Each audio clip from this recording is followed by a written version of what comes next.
Hi friends, Anjana Gopal എഴുതിയ കലിപ്പൻ ചെക്കൻ്റെ താന്തോന്നിപ്പെണ്ണി എന്ന പുതിയ കഥ ഇന്നു മുതൽ ആരംഭിക്കുകയാണ്. തുടക്കം മുതൽ ഒടുക്കം വരെ നിങ്ങളുടെ ഓരോരുത്തരുടെയും നിറഞ്ഞ പ്രോത്സാഹനം പ്രതീക്ഷിക്കുന്നു. ഈ തുടർക്കഥയ്ക്കൊരു പ്രത്യേകത കൂടിയുണ്ട്. ഈ കഥയുടെ തുടക്കം മുതൽ എന്നോടൊപ്പം ഫീമെയിൽ വോയിസ് ചെയ്യാൻ ഗിബിയ ശ്യാമുമുണ്ട്. ഈ കഥയിൽ പ്രണയമുണ്ട്, ഹാസ്യമുണ്ട്, ത്രില്ലുണ്ട്, ആക്ഷനുണ്ട്. നിങ്ങൾക്കിഷ്ടപ്പെടുന്ന എല്ലാ ചേരുവകളും അടങ്ങിയ ഒരു മനോഹര കഥയാണ് കലിപ്പൻ ചെക്കൻ്റെ താന്തോന്നിപ്പെണ്ണ്. അഞ്ജന ഗോപാൽ നമ്മുടെ ചാനലിലെ പുതിയൊരു എഴുത്തുകാരിയാണ്. അപ്പോൾ ആ കുട്ടിയെ പ്രോത്സാഹിപ്പിക്കുക എന്നൊരു കടമ കൂടി നമുക്കുണ്ട്. അതുകൊണ്ട് തന്നെ ഈ കഥ പോസ്റ്റ് ചെയ്യുമ്പോൾ താഴെ കമൻറ്റ് ബോക്സിൽ വന്ന് വൈദേഹിയെ മിസ് ചെയ്യുന്നു, ധ്രുവനെ മിസ് ചെയ്യുന്നു എന്ന് പറഞ്ഞിട്ട് പഴയ കഥയിലെ കമൻസിൽ ശ്രദ്ധിക്കുക. കാരണം ഒരുപാട് പ്രതീക്ഷകളോടെ ഒരു എഴുത്തുകാരിയുടെ കഥ നമ്മൾ പോസ്റ്റ് ചെയ്യുമ്പോൾ ആ കമൻറ്റുകളൊക്കെ വായിക്കുമ്പോൾ ആ കുട്ടിക്ക് ഒരു പക്ഷേ ചിലപ്പോൾ സങ്കടം വന്നേക്കാം. കാരണം അവരുടെ കഥ പോസ്റ്റ് ചെയ്തിട്ടും അതിന് താഴെ മറ്റ് കഥയിലെ നായകന്മാരുടെയോ നായികമാരുടെയോ കമൻറ്റുകൾ വരുമ്പോൾ ആ കുട്ടിക്ക് ചിലപ്പോൾ വിഷമം തോന്നിയേക്കാം. അതുകൊണ്ട് നമുക്ക് ഈ കഥ കേൾക്കാം, ഈ കഥയിലെ കഥാപാത്രങ്ങളെക്കുറിച്ച് സംസാരിക്കാം. നിങ്ങളുടെ എല്ലാവരുടെയും അനുഗ്രഹത്തോടെ ഈ കഥ ആരംഭിക്കുന്നു. കലിപ്പൻ ചെക്കൻ്റെ താന്തോന്നിപ്പെണ്ണ്. രചന അഞ്ജന ഗോപാൽ. അവതരണം Shahul Mariyil and Gibiya Shyam. Editing Faisal C N Noonjeri. മഞ്ഞപ്പൂക്കൾ വഴിയൊരുക്കിയ നടപ്പാതയിലേക്ക് വണ്ടി കയറിയതും ഒരു സ്വപ്നലോകത്ത് എത്തിപ്പെട്ട പോലെയാണ് അവൾക്ക് തോന്നിയത്. വൃക്ഷങ്ങളും കുറ്റിച്ചെടികളും പുഷ്പങ്ങളും മാത്രം നിറഞ്ഞു നിൽക്കുന്ന ഒരിടം. കണ്ണിന് നവ്യാനുഭൂതി പ്രദാനം ചെയ്യുന്നതോടൊപ്പം മനസ്സിന് ആനന്ദം നൽകുന്ന കാഴ്ച കൂടിയായിരുന്നത്. ഇതാണോ അച്ഛേ സ്വർഗലോകം? അവൾ തലചരിച്ച് ഡ്രൈവിംഗ് സീറ്റിലിരിക്കുന്ന ആളെ നോക്കി. അവളുടെ ചോദ്യം അയാളിൽ സുന്ദരമായൊരു പുഞ്ചിരി നിറച്ചു. ആ, ഒരു തരത്തിൽ അങ്ങനെയും പറയാം. പഠിക്കുന്ന കാലം അത് നമ്മുടെ ജീവിതത്തിലെ സ്വർഗകാലം തന്നെയാണ്. പിന്നീട് നമ്മൾ എത്രയൊക്കെ ആഗ്രഹിച്ചാലും കിട്ടാത്ത ഒരമൂല്യമായ കാലം. അയാളുടെ വാക്കുകൾക്ക് കാതോർക്കുമ്പോഴും അവളുടെ മിഴികൾ കൊതിയോടെ ചുറ്റിലും പാറി നടന്നു. താങ്ക് യു സോ മച്ച് അച്ഛേ, എനിക്ക് വേണ്ടി ഇങ്ങനെ ഒരു ഇടം കണ്ടെത്തി തന്നതിന്. എൻ്റെ അമ്മൂസിനെല്ലാം ഏറ്റവും ബെസ്റ്റ് തന്നെയല്ലേ ഇതുവരെ അച്ഛൻ സമ്മാനിച്ചിട്ടുള്ളത്. അപ്പൊ പിന്നെ പഠനകാര്യത്തിൽ എന്തെങ്കിലും കുറവ് വരുത്തോടാ. ഇടം കയ്യാൽ അവളുടെ മുടിയകളെ തഴുകിക്കൊണ്ട് അയാളത് പറയുമ്പോൾ മകളോടുള്ള അതിരറ്റ വാത്സല്യമായിരുന്നു ആ വാക്കുകളിലും ചെയ്തികളിലും തെളിഞ്ഞു നിന്നിരുന്നത്. That's why I call you the best dad in the world. അയാളുടെ കവിളിൽ തന്റെ അധരങ്ങൾ ചേർത്തുകൊണ്ടവൾ പതിയെ പറഞ്ഞു. And you are the best daughter too. അതിനുള്ള മറുപടി എന്നോണം അയാളും പറഞ്ഞു. രാവിലെ തന്നെ നമ്മളിങ്ങനെ പരസ്പരം പൊക്കിയടിക്കുന്നത് മറ്റാരും കേൾക്കണ്ട, പ്രത്യേകിച്ച് എന്റെ പ്രിയപ്പെട്ട അമ്മ. കുസൃതി നിറഞ്ഞ പുഞ്ചിരിയോട് അവളത് പറയുമ്പോഴും അയാൾ കാറ് കോളേജ് മെയിൻ എൻട്രൻസിന് സമീപം ഒതുക്കി നിർത്തിയിരുന്നു. അമ്മൂസേ, പറഞ്ഞതൊക്കെ ഓർമ്മയുണ്ടല്ലോ, അല്ലെങ്കിൽ അച്ഛൻ ഒന്നുകൂടി പറഞ്ഞു തരണോ? ഒരു കയ്യിൽ ഫോണും മറുകയിൽ ബാഗുമായി കാറിൽ നിന്നിറങ്ങുന്ന അവളോട് അയാൾ തിരക്കി. എന്റെ പൊന്നച്ഛേ, എനിക്കെല്ലാം ഓർമ്മയുണ്ട്. രാവിലെ അമ്മയുടെ വക ഒരു റൗണ്ട് കഴിഞ്ഞതേ ഉള്ളൂ. വീണ്ടും വീണ്ടും അത് തന്നെ കേൾക്കാനുള്ള ത്രാണി ഈ കുഞ്ഞു ബ്രെയിനില്ല. So please. അവൾ കൈകൂപ്പിക്കൊണ്ട് അയാളെ നോക്കി പറഞ്ഞു. അല്ലെങ്കിൽ ഉപദേശത്തിന്റെ ഊ എന്ന് കേൾക്കുമ്പോ മുങ്ങാ നിൽക്കുന്ന നിന്നോട് ചോദിക്കാൻ വന്ന എന്നെ വേണം ആദ്യം തല്ലാൻ. അയ്യോ, തന്തേ തല്ലി എന്നുള്ള പേര് കൂടി കേൾക്കാൻ എനിക്ക് വയ്യ. ഇനി വേണമെന്ന് അച്ഛയ്ക്ക് നിർബന്ധമാണെങ്കിൽ നമുക്കൊരു കൈ നോക്കാം. കുസൃതി നിറഞ്ഞ കണ്ണുകളാൽ അവൾ അയാളെ നോക്കി ചോദിച്ചു. അടി. കൈവീശി അയാൾ തല്ലാൻ ഒരുങ്ങുമ്പോഴേക്കും അവൾ ഡോറ് തുറന്ന് പുറത്തേക്ക് എത്തിയിരുന്നു. Just miss. ഒറ്റ കണ്ണിറുക്കി കാട്ടി അവൾ പൊട്ടിച്ചിരിച്ചു. വൈകുന്നേരം നിന്നെ പിക്ക് ചെയ്യാൻ ഞാൻ വരട്ടെ? ഒറ്റയ്ക്ക് വരാൻ മാത്രമുള്ള പരിചയം മോൾക്ക് ആയില്ലല്ലോ. വേണ്ടച്ചേ, ഞാൻ ഒറ്റയ്ക്ക് വന്നോളാം. ഇതൊക്കെ രസമല്ല മേനോനെ. ആ രസം നഷ്ടപ്പെടുത്താൻ തൽക്കാലം ഞാൻ ആഗ്രഹിക്കുന്നില്ല. ഓക്കെ, നിന്റെ ഇഷ്ടം. ഞാൻ കൂടുതൽ നിർബന്ധിക്കുന്നില്ല. എനിവേ, ഓൾ ദി ബെസ്റ്റ് മോളൂസേ. താങ്ക് യു അച്ഛേ. അവൾ അയാളോട് യാത്ര പറഞ്ഞതിന് ശേഷം ഗേറ്റിനടുത്തേക്ക് നടക്കാൻ തുടങ്ങി. കോളേജ് ഗേറ്റ് കഴിഞ്ഞ് ഉള്ളിലേക്ക് കയറിയതും പുറത്തേക്കാൾ സൗന്ദര്യം അതിനകത്താണെന്ന് അവൾക്ക് തോന്നി. ചുറ്റും മരങ്ങൾ മാത്രം, അതും പല നിറം പൂക്കളാൽ സമൃദ്ധമായത്. അതിനിടയിൽ ഇരിക്കാൻ ഭാഗത്തിന് സിമെന്റ് ബെഞ്ചുകളും മരബെഞ്ചുകളും ഇട്ടിട്ടുണ്ട്. മധ്യഭാഗത്തായി നിലകൊള്ളുന്ന മുത്തശ്ശിമാവാണ് അവളെ അവിടെ ഏറ്റവും കൂടുതൽ ആകർഷിച്ചത്. കുറച്ചു സമയം അതിന്റെ സൗന്ദര്യം നോക്കിയെന്ന് ആസ്വദിച്ചതിന് ശേഷം മെല്ലെ അവൾ ക്ലാസ്സിലേക്ക് നടന്നു. ആദ്യമായി ഒരു കോളേജിലേക്ക് ഒറ്റയ്ക്ക് പോകുന്നതിന്റെ പരിഭ്രമവും ടെൻഷനും ഒന്നും അവൾക്കില്ലായിരുന്നു. മറിച്ച് വളരെയധികം എക്സൈറ്റ്മെന്റോടു കൂടിയാണ് അവൾ ക്ലാസ്സിലേക്ക് നടന്നത്. എന്റെ അമ്മോ, ശരിക്കും ഈ കോളേജിൽ നിന്ന് ചുറ്റിക്കാണെങ്കിൽ വല്ല ടാക്സിയും പിടിക്കേണ്ടി വരും. എന്തോരം വലിപ്പം! ഹാ, ഒരു വർഷം അടിച്ചു പൊളിക്കാനുള്ള സ്കോപ്പൊക്കെ ഇവിടെ കാണുന്നുണ്ട്. അതിനു പറ്റിയ ഫ്രണ്ട്സിനെ കൂടി കിട്ടുമായിരുന്നെങ്കിൽ രക്ഷപ്പെട്ടേനെ. നടക്കുന്നതിനിടയിൽ അവളുടെ മനസ്സിലൂടെ പലവിധ ചിന്തകളും കടന്നുപോയി. ഒടുവിൽ ചിന്തകൾ കൂടുതൽ കാടുകയറാൻ ഒരുങ്ങുന്നതിന് മുന്നേ അവൾ തന്റെ ക്ലാസിന്റെ മുന്നിലേക്കെത്തി. Third year BSc chemistry. വാതിലിന് മുകളിലായി ഒട്ടിച്ചു വെച്ച ബോർഡിലേക്ക് നോക്കിക്കൊണ്ടവൾ മെല്ലെ ആ ക്ലാസ്സിലേക്ക് കയറി. കുറച്ച് കുട്ടികൾ ഓരോ ബെഞ്ചിലുമായി സ്ഥാനം പിടിച്ചിട്ടുണ്ട്. ആദ്യമായി കണ്ടതുകൊണ്ടാവണം ഇതേതായി പുതിയ അവതാരം എന്ന ഭാവത്തിൽ അവരെല്ലാം അവളെ നോക്കുന്നുമുണ്ട്. എല്ലാവർക്കും തിരികെ മനോഹരമായൊരു പുഞ്ചിരി നൽകിക്കൊണ്ടവൾ ബാക്ക് ബെഞ്ചിലേക്ക് പോയിരുന്നു. ആ സമയം അവിടെ ആരും എത്തിയിട്ടുണ്ടായിരുന്നില്ല. സമയം പോകുന്തോറും ഓരോരുത്തരായി വീണ്ടും ക്ലാസ്സിലേക്ക് വന്നുകൊണ്ടിരുന്നു. വരുന്ന കുട്ടികളെല്ലാം ചെറിയൊരു അമ്പരപ്പോടെയാണ് അവളെ നോക്കുന്നത്. നോക്കുന്നവരോടെല്ലാം ചിരിച്ചു കാണിച്ച് അവസാനം അവൾക്ക് കവിൾ വേദനിക്കാൻ തുടങ്ങി. ടീച്ചർ വരുന്നവരെ അവൾ ആ പ്രക്രിയ തുടർന്നുകൊണ്ടിരുന്നു. 9 മണി കഴിഞ്ഞതും ഏകദേശം 40-നോടടുത്ത് പ്രായം വരുന്ന ഒരു സ്ത്രീ അവരുടെ ക്ലാസ്സിലേക്ക് കയറി വന്നു. അഡ്മിഷൻ ടൈമിൽ ടീച്ചേഴ്സിനെയും മറ്റും പരിചയപ്പെട്ടുകൊണ്ട് തന്നെ ഇപ്പോൾ വന്ന് തന്റെ ട്യൂട്ടറാണെന്ന് അവൾക്ക് മനസ്സിലായി. ബഹുമാനത്തോടെ സീറ്റിൽ നിന്ന് എണീറ്റ് നിന്ന് അവൾ അവരെ നോക്കി പുഞ്ചിരിച്ച് കാണിച്ചു. അവർ അവളെ നോക്കിന്ന് ചിരിച്ചാട്ടിയതിനു ശേഷം അവളെ തന്റെ അരികിലേക്ക് വിളിപ്പിച്ചു. അനുസരണയോടെ അവൾ അവരുടെ അടുത്തേക്ക് ചെന്നു. ഡിയർ സ്റ്റുഡൻസ്, ഈ കുട്ടി ന്യൂ അഡ്മിഷനാണ്. മറ്റൊരു കോളേജിൽ നിന്ന് ട്രാൻസ്ഫറായി നമ്മുടെ ക്ലാസ്സിലേക്ക് വന്നതാണിപ്പോൾ. ടീച്ചർ അവളെ ചൂണ്ടിക്കാട്ടിക്കൊണ്ട് കുട്ടികളോടായി പറഞ്ഞു. അവൾ തന്റെ മുന്നിലിരിക്കുന്ന കുട്ടികളെല്ലാം മാറി മാറി നോക്കി. എല്ലാവരുടെയും കണ്ണ് പുതുതായി വന്ന തന്റെ മേലെയാണെന്ന് കണ്ടതും അവളുടെ ചുണ്ടിൽ കുഞ്ഞൊരു പുഞ്ചിരി മുട്ടിട്ടു. അപ്പോൾ ബാക്കിയുള്ള പരിചയപ്പെടുത്തൽ ഇനി ഇയാൾ തന്നെ ആയിക്കോട്ടെ, ടീച്ചർ അവളോടായി പറഞ്ഞു. Okay miss. അവൾ തലയാട്ടിക്കൊണ്ട് മുന്നിലേക്ക് നോക്കി. May I come in miss? പറയാൻ തുടങ്ങിയതും അപ്രതീക്ഷിതമായ ശബ്ദം കേട്ട് അവളൊന്ന് ഞെട്ടി പുറത്തേക്ക് നോക്കി. അവളുടേതിന് പിന്നാലെ അവിടെ ഇരിക്കുന്ന ബാക്കി കുട്ടികളുടെ കണ്ണുകളും പുറത്തേക്ക് നീണ്ടു. Aswathy, what is this? നീ എപ്പോഴും ലേറ്റ് ആണല്ലോ. നിന്റെ കൂടെ തന്നെയല്ലേ അനഘയും അഭിരാമിയും താമസിക്കുന്നത്? അവര് കറക്റ്റായിട്ട് എത്തുന്നുണ്ടല്ലോ. തനിക്ക് മാത്രം എന്താ പ്രോബ്ലം? എത്ര പറഞ്ഞാലും കേൾക്കില്ലെന്ന് വെച്ചാ പ്രിൻസിയോട് പറഞ്ഞാലേ നിന്റെ അഹങ്കാരം മാറുള്ളൂ, ടീച്ചർ പുറത്തു നിന്ന് വന്ന കുട്ടിയെ നോക്കിക്കൊണ്ട് ദേഷ്യത്തിൽ പറഞ്ഞു. അയ്യോ സോറി മിസ്, ഞാൻ ഇനി ആവർത്തിക്കില്ല. I'm really sorry. Please miss, principal സാറിനോട് പറയില്ലേ പ്ലീസ്, അവൾ താഴ്മയോടെ പറഞ്ഞു. ആ ഓക്കെ ഓക്കെ, ഇന്നത്തെ കൂടി ഞാൻ ക്ഷമിച്ചിരിക്കുന്നു. നാളെ തൊട്ട് ബെല്ലടിക്കുന്ന പിന്നെ ക്ലാസ്സിൽ എത്തിക്കൊള്ളണം. നാളെ ഇതുപോലെ വന്നാൽ പിന്നെ ഈ സോറി പറച്ചിലൊന്നും ഒതുങ്ങില്ല, കേട്ടല്ലോ? കേട്ടു മിസ്, നാളെ ഞാൻ എന്തായാലും നേരത്തെ തന്നെ എത്തും. നിഷ്കളങ്കത വാരിപ്പൂശി അവളുടെ മറുപടി കേട്ടതും ടീച്ചർ ഒന്ന് അയഞ്ഞു. ശരി, കയറിയിരിക്കുന്ന ടീച്ചറെ നോക്കി വിളിച്ചാടിന് ശേഷം അശ്വതി വേഗത്തിൽ ക്ലാസ്സിലേക്ക് കയറി തന്റെ സീറ്റിലേക്ക് പോയിരുന്നു. അവിടെ ഇരുന്നപ്പോഴാണ് മുന്നിൽ നിൽക്കുന്ന പുതിയ ആളിൽ അശ്വതിയുടെ ദൃഷ്ടി പതിയുന്നത്. Okay, you continue. ഇതെല്ലാം കേട്ട് പുഞ്ചിരിയോടെ നിൽക്കുന്ന അവളോടായി ടീച്ചർ പറഞ്ഞു. ടീച്ചറുടെ നിർദ്ദേശം കേട്ടതും അവൾ മെല്ലെ പറഞ്ഞു തുടങ്ങി. എൻ്റെ പേര് ശിവാംഗി. ഇത്രയും നാൾ ഞാൻ പഠിച്ചതെല്ലാം ബാംഗ്ലൂരിലായിരുന്നു. അച്ഛന് പെട്ടെന്ന് ഇങ്ങോട്ടേക്ക് ട്രാൻസ്ഫർ ആയതുകൊണ്ടാണ് ഇവിടെ ചേർന്നത്.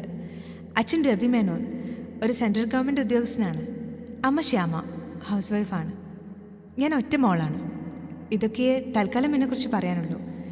നല്ലൊരു സുഹൃത്തായി എന്തിനും ഏതിനും ഇനി നിങ്ങളോടൊപ്പം ഞാനും ഉണ്ടാകും. ഒരു ചിരിയോടെ എല്ലാവരെയും നോക്കിക്കൊണ്ട് അവൾ പറഞ്ഞു നിർത്തി. ഓക്കെ ശിവാംഗി, തനിക്ക് സീറ്റിൽ പോയിരിക്കാം. ടീച്ചറുടെ വാക്കുകൾ ചെവിക്കൊണ്ടതും അവൾ വേഗം ചെന്ന് അശ്വതിയുടെ അടുത്തിരുന്നു. അശ്വതി അവൾ നോക്കി ചിരിച്ചു കാട്ടി. അവൾ തിരിച്ചു. അറ്റൻഡൻസ് ഇട്ടതിന് ശേഷം ടീച്ചർ ക്ലാസ് എടുക്കാൻ ആരംഭിച്ചു. ഓർഗാനിക് കെമിസ്ട്രി ആയതുകൊണ്ട് തന്നെ കുറച്ച് സമയം കഴിഞ്ഞപ്പോഴേക്കും അവൾക്ക് ബോറടിച്ചു തുടങ്ങി. ഇടം കണ്ണാലെ അവൾ അശ്വതിയെ നോക്കി. അവൾക്ക് ഏകദേശം തൻ്റെ അവസ്ഥ തന്നെയാണെന്ന് അശ്വതിയുടെ ഇരിപ്പ് കണ്ടപ്പോൾ ശിവക്ക് മനസ്സിലായി. ക്ലാസ് ഒന്ന് വേഗത്തിൽ തീർന്നിട്ടാൻ അവൾ ആഗ്രഹിച്ചു. പക്ഷേ അതവളുടെ വെറും ആഗ്രഹം മാത്രമായി ഒതുങ്ങിപ്പോയെന്ന് മാത്രം. 2 മണിക്കൂർ കഴിഞ്ഞപ്പോഴാണ് ഒടുവിൽ ആ ബെല്ലടിച്ചത്. ആ ശബ്ദം കേട്ടതും അവൾ ആശ്വാസത്തോടെ അശ്വതിയെ നോക്കി. അവിടെയും നിറഞ്ഞു നിൽക്കുന്ന ആശ്വാസം കണ്ടതും അവൾക്ക് ചിരി പൊട്ടി. അശ്വതിയും ശിവാംഗിയും നന്നായി തന്നെ പരിചയപ്പെട്ടു. അവരെ കൂടാതെ മറ്റു 2 പേരും കൂടി ആ ബെഞ്ചിലുണ്ടായിരുന്നു, അനഘയും അഭിരാമിയും. കുറച്ച് സമയത്തെ സംസാരത്തിനിടയിൽ തന്നെ തനിക്ക് പറ്റിയ കമ്പനി തന്നെയാണ് മൂവരെന്ന് ശിവക്ക് മനസ്സിലായി. അശ്വതിയെ അച്ചു എന്നും അനഘയെ അനു എന്നും അഭിരാമിയെ ആമി എന്ന് അവൾ വിളിച്ചു. അച്ചു അനു ആമിയും ഒരു വീടെടുത്താണ് താമസിക്കുന്നത്. അല്ല, നിങ്ങൾ 3 പേരും ഒരുമിച്ചല്ലേ? പിന്നെ എന്താ അച്ചു മാത്രം ലേറ്റ് ആയി പോയത്? നിങ്ങൾക്ക് ഒരുമിച്ച് വന്നാ പോരെ? ഒട്ടൊരു നേരത്തിന് ശേഷം മനസ്സിൽ ഉറഞ്ഞുകൂടിയ സംശയം ശിവ അവരോട് തിരക്കുമ്പോൾ അനുവും ആമിയും കൂടി അശ്വതിയെ നോക്കി പല്ലുകടിച്ചു. 6 മാസം പ്രായമായ കുഞ്ഞിന്റെ നിഷ്കളങ്കത അണിഞ്ഞുകൊണ്ട് അച്ചു അവരെ നോക്കി.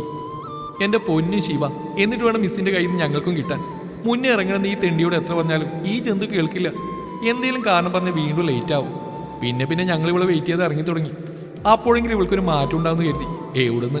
എന്നിട്ട് ഇവൾക്കൊരു കുരുക്കമില്ല. Shankaran again on the coconut tree എന്ന് പറഞ്ഞ പോലെയാണ് കാര്യങ്ങൾ. ആമി പറഞ്ഞു നിർത്തിയതും അച്ചു ശിവയെ നോക്കി ഒരവിഞ്ഞ ചിരി പാസാക്കി. താനും അച്ചുവും ഒരുപാട് കാര്യങ്ങളിൽ വളരെയധികം സാമ്യരാണെന്ന നഗ്ന സത്യം ഈ ചെറിയ സമയം കൊണ്ട് തന്നെ ശിവയും തിരിച്ചറിഞ്ഞു. അവൾ ആഗ്രഹിച്ച പോലെ ഏകദേശം അവളുമായിട്ട് ഒത്തുപോകുന്ന സ്വഭാവമുള്ള ഫ്രണ്ട്സിനെ കിട്ടിയതിൽ ശിവ മനസ്സുകൊണ്ട് മഹാദേവനോട് നന്ദി പറഞ്ഞു. ആമിയും അനുവും പാലക്കാട്ടുകാരാണ്, അച്ചു കോഴിക്കോടും. ശിവ ആനന്ദപത്മനാഭന്റെ മണ്ണിൽ നിന്നാണ്. പക്ഷേ രവിയുടെ ഓഫീസ് എറണാകുളത്തായതുകൊണ്ട് അവരുടെ ഒരു ഫ്ലാറ്റ് വാങ്ങിച്ചിട്ടുണ്ട്. അവിടെ നിന്ന് കുറച്ചു ദൂരം മാത്രമേ കോളേജിലേക്കുള്ളൂ. മറ്റുള്ള കുട്ടികളും ശിവയെ പരിചയപ്പെടാൻ വന്നു. എല്ലാം കൊണ്ട് ശിവക്ക് ആ ക്ലാസ് വളരെയധികം ഇഷ്ടപ്പെട്ടു. കുറച്ച് സമയം ബ്രേക്കുള്ളതിനാൽ അവരെല്ലാം പുറത്തേക്ക് ഇറങ്ങി. ശിവയെ കോളേജ് കാണിക്കുകയാണ് ലക്ഷ്യം. കോളേജിലെ ഓരോ മുക്കുമൂലയും വിശദമായി തന്നെ അവരവൾക്ക് പറഞ്ഞു കൊടുത്തു. അതെ, ഒരു സംശയം ചോദിച്ചോട്ടെ? ശിവ നടക്കുന്നതിനിടയിൽ അവരോട് ചോദിച്ചു. എന്താടി കാര്യം? എന്ത് വേണമെങ്കിലും നീ ചോദിച്ചോ. ഞങ്ങളോടൊരു കാര്യം ചോദിക്കാം. നീ ഇത്രയും വിനയകുലീനയാവുന്ന എന്തിനാ? അച്ചുവാണത് പറഞ്ഞത്.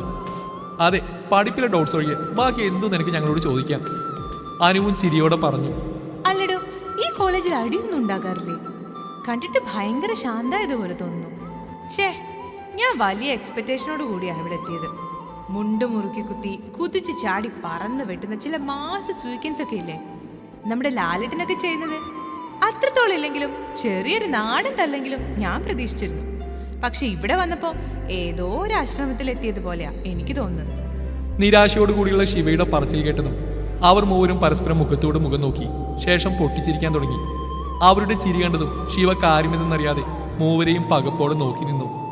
എന്തോ നടി, കുറെ നേരമായല്ലോ നിങ്ങൾ കിടന്ന് ചിരിക്കാൻ തുടങ്ങിയിട്ട്. എന്നോടും കൂടി പറയൂ, ഞാനും കൂടി ചിരിക്കട്ടെ. മൂന്നുപേരെയും മാറി മാറി നോക്കി അല്പം ഗൗരവഭാവത്തോടെ ശിവ പറഞ്ഞു. ശിവയുടെ പറച്ചിൽ കേട്ടിട്ടും മൂവരും ചിരി നിർത്തിയില്ല. എങ്കിൽ പിന്നെ നിങ്ങൾ അവിടെ കിടന്ന് കിണി, ഞാൻ പോവാ. അതും പറഞ്ഞുകൊണ്ട് അവൾ തിരിഞ്ഞടക്കാൻ തുടങ്ങിയതും അതേ സ്പോട്ടിൽ തന്നെ പാറ പോലുള്ള എന്തോന്നിൽ ഇടിച്ചു നിന്നു. ഈ പാറ ഇപ്പൊ ഇവിടെ എങ്ങനെ വന്നു എന്ന ചിന്തയിൽ ശിവ ഒന്ന് തലയുയർത്തി നോക്കി. അവളുടെ നോട്ടം ചെന്നെത്തിയത് അവളെ നോക്കി ദഹിപ്പിക്കുന്ന രണ്ടു കണ്ണുകളിലേക്കാണ്.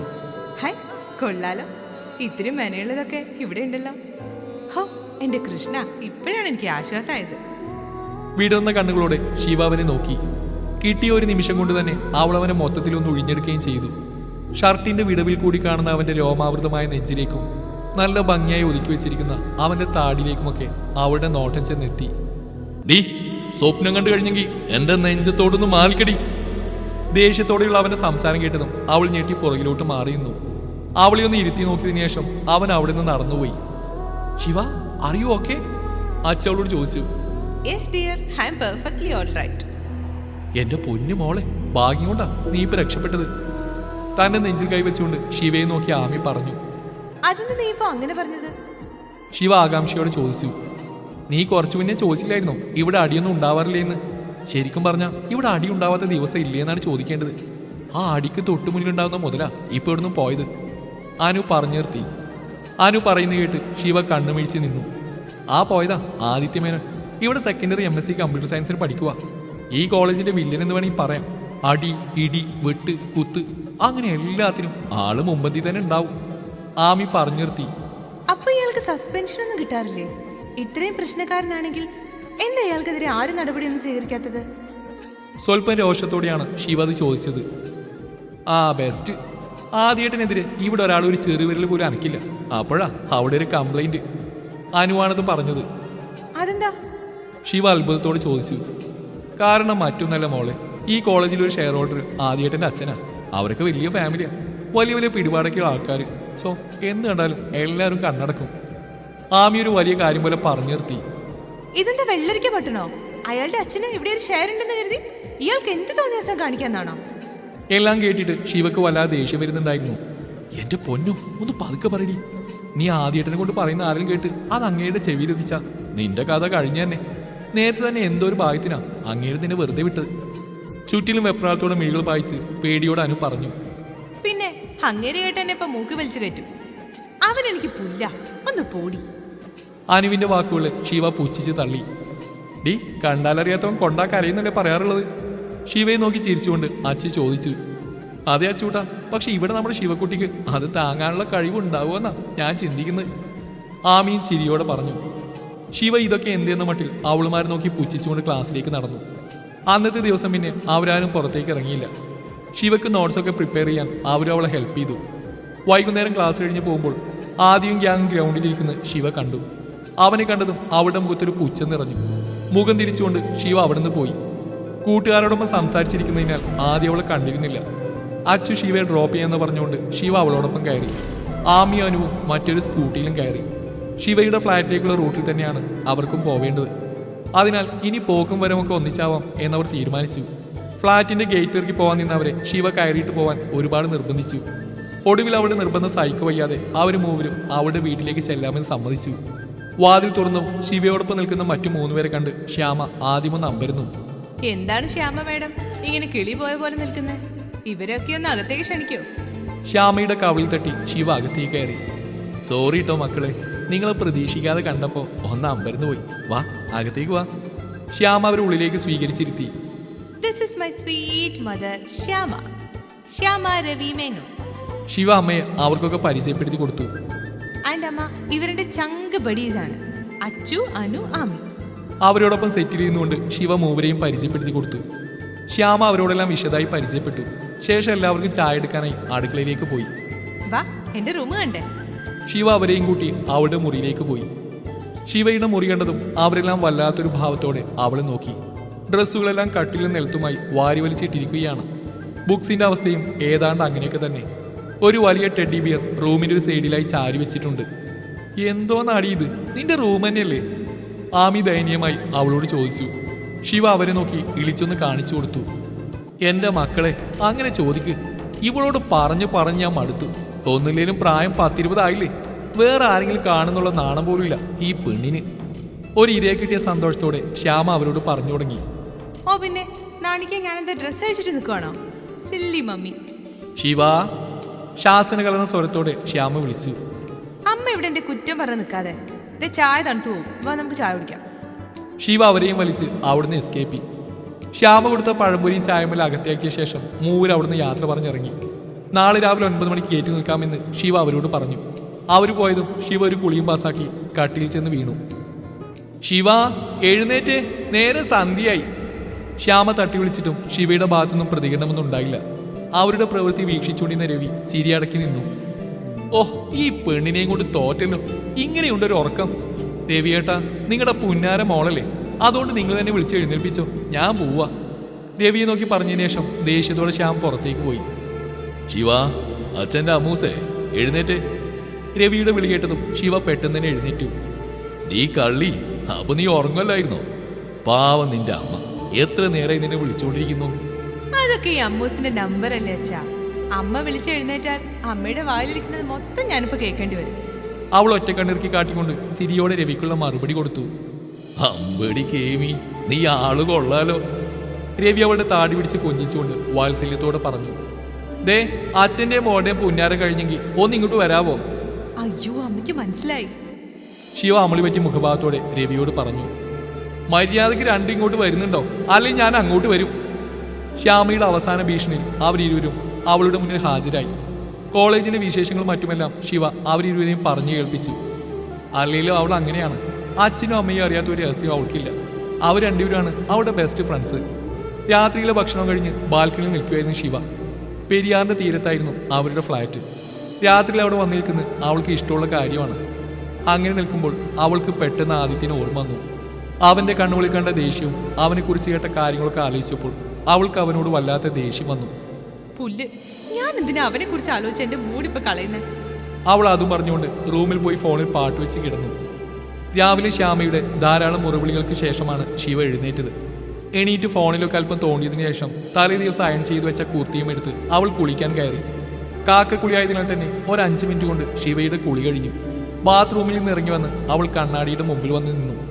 ഒരു ഗ്രീൻ കളർ ലോങ് കുർത്തിയും അതിന് മാച്ചിങ് ആയിട്ടുള്ള ചുവപ്പ് കളർ പലാസോയുമാണ് അവൾ ധരിച്ചിരുന്നത്.